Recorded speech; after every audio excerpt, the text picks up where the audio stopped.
Rudra Avantika part 33. Anand Varma వెళ్దాం తల్లి మన ఇంటికి అంటాడు. లేదు మావయ్య, ఇక్కడ అన్నీ సరిచేసి ప్రజలకు న్యాయం చేసి ఈ ఊరిని అభివృద్ధి చేయాలి, ఆ తర్వాత వస్తాను అంటుంది. రంగయ్య అందరూ రేపు పండగ చూసుకొని వెళ్దురు కానీ పదండి అని అంటాడు.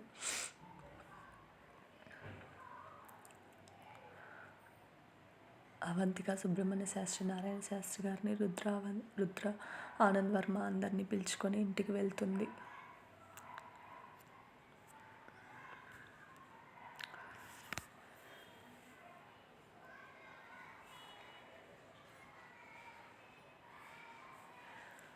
ఆకాష్, సౌజన్య బాధపడుతూ ఉంటారు. అవంతిక క్షమించండి అత్తయ్య అంటుంది. సౌజన్య, లేదు తల్లి, నా భర్త ఇలాంటి నీచుడు అని తెలిసేలా చేశావు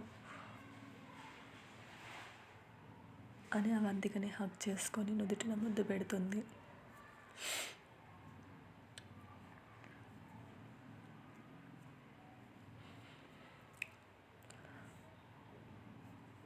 ఆకాష్, కంగ్రాట్స్ అవంతిక, మొత్తానికి అనుకున్నది సాధించావు అని అంటాడు.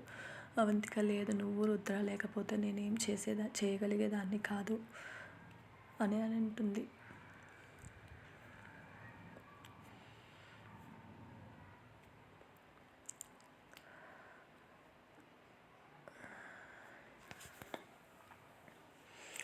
ఆకాష్ అందరినీ పిలుచుకొని లోపలికి వెళ్ళి వాళ్ళ గదులు చూపిస్తాడు.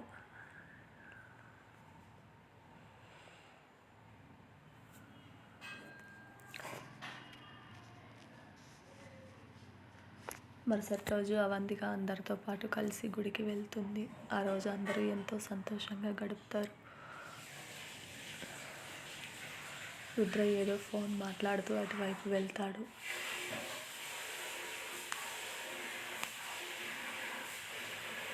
పూజారి నారాయణ శాస్త్రి, సుబ్రహ్మణ్య శాస్త్రి పూజలు నిర్వహిస్తారు.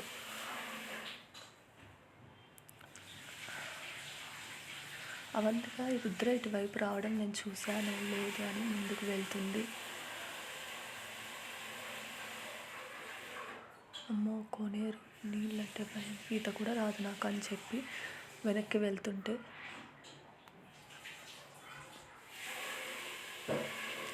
పాము కనిపించి భయపడి కాలు జారి కోనేరులో పడిపోతుంది.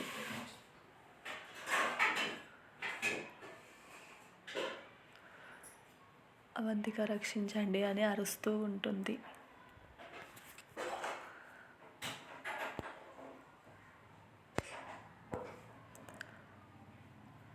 లోపల నీళ్ళల్లో శివుడి విగ్రహం చూస్తుంది. ఇది అందరికీ చెప్పి గుడి పక్కన శివుడి గుడి కట్టించాలి అని ఊపిరాడకుండా ఉంటే పైకి వెళ్తూ ఈత రాక అంతే లోపలికి వెళ్ళిపోతుంది.